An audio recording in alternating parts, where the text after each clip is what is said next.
whenever Aam Aadmi Party or myself individually have been in crisis,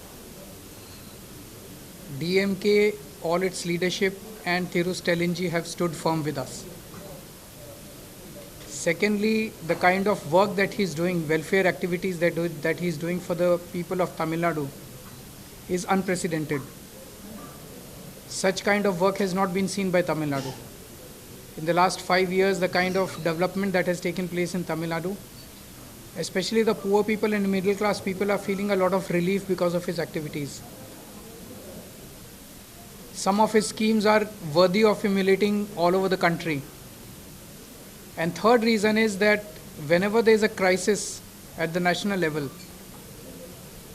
especially when the national government has acted in dictatorial manner, whenever there is an assault on federalism or democracy, Thirus Telinji's voice has been a very strong voice at the national level. He has stood for the country, he has stood for democracy, he has stood for state federalism.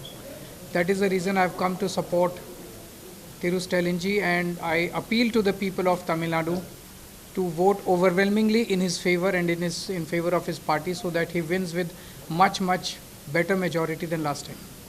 Of Tamil Nadu hate BJP. People of Tamil Nadu hate its divisive politics, its vicious politics. And that is the reason that BJP has not been able to make a mark in Tamil Nadu for so many years. This time they have got 27 seats. They're in alliance with ADMK. But everyone knows that ADMK is completely in the crutches of BJP. Even if BJP wins one seat, I'm sure people will not vote for NDA, they will not vote for ADMK, they will not vote for BJP. But suppose, theoretically, if they win, if NDA wins, then even if BJP gets one seat, they will form their own chief minister, they did in Bihar, in Nitish Kumar.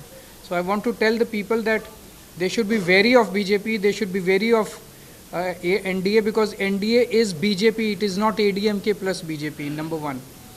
Number two, last year in Delhi, people voted for BJP, they formed BJP government. In 1 year itself, people are fed up of BJP government. All the good work that we had done in the field of education, health, infrastructure, road, electricity, water has been undone by the BJP. So if people by mistake vote for BJP or NDA or ADMK, then all the good work that Thirus Telinji has done in the last 5 years will all be undone in no time. So if the people want that all the good schemes and relief and welfare activities that Thirus Telinji is doing, then they should vote for him. Also, one of the reasons why I came for campaigning for DMK is that I spoke to large number of people from Tamil Nadu, different parts of the... People are so happy, they are praising his governance. So if the people are happy in Tamil Nadu, why do you need a second alternative or a third alternative or a fourth alternative? There's just one alternative, and that is Stalin.